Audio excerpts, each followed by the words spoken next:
मीरा काय चाललंय तुझं? बोलते वेदाला त्रास होत होता तेव्हा तू खोलीतच होतीस ना? तुझी सासू सुद्धा तिथेच होती.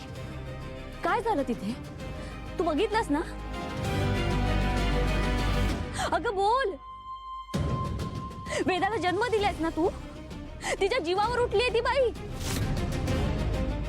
तू सगळं पाहिलेलंस. थांब, जरा शांत हो आणि तोंड आवर तुझं.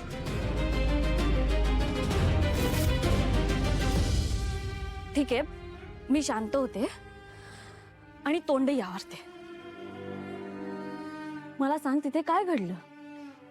असू देत तुझ्या सासूचा पुळका तुला असू देत, पण तिथे उभे राहून तुला काय दिसलं ते मला आत्ताच्या आत्ता सांग.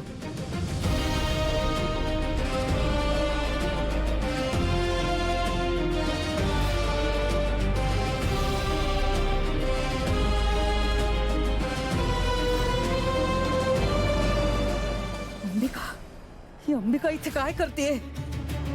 पण आता जे सुरू आहे ते मी थांबवू शकत नाही आणि मला थांबवायचं सुद्धा नाहीये.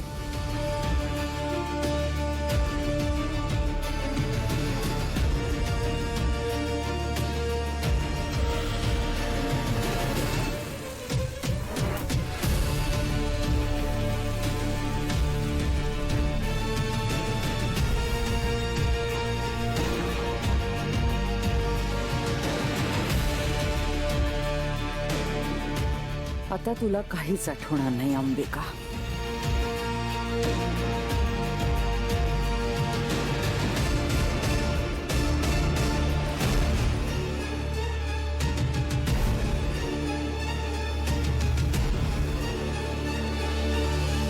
यात विचार करण्यासारखं काय आहे?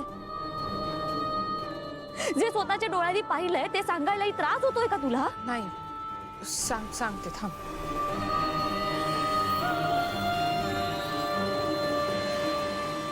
मी होते तिथेच होते आणि वेदा अभ्यास करत होती तिचा. आई आल्या, आई छान बोलत होत्या वेदाशी, तिचा अभ्यास घेत होत्या त्या. आणि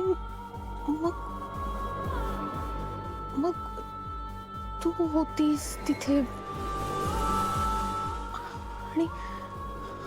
आणि वेदाला त्रास होत होता. अगं मीरा, इतकंच? बाकी काही घडलं नाही?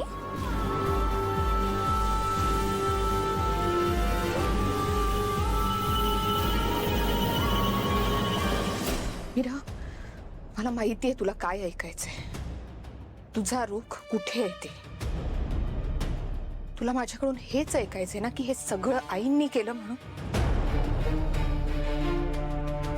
पण मीरा, त्यांनी काही केलंच नाही तर मी कसं बोलणार? अगं ठीक आहे, तुला आई साहेबांवर विश्वास ठेवायचा आहे ना तर तू ठेव.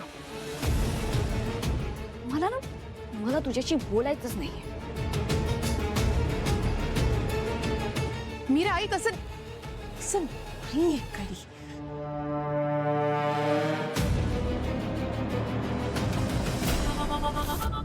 मीरा, तू आई आहेस म्हणून लढशील हे ठाऊक आहे मला, पण लक्षात ठेव तुझी ताकद भावनांवर चालते.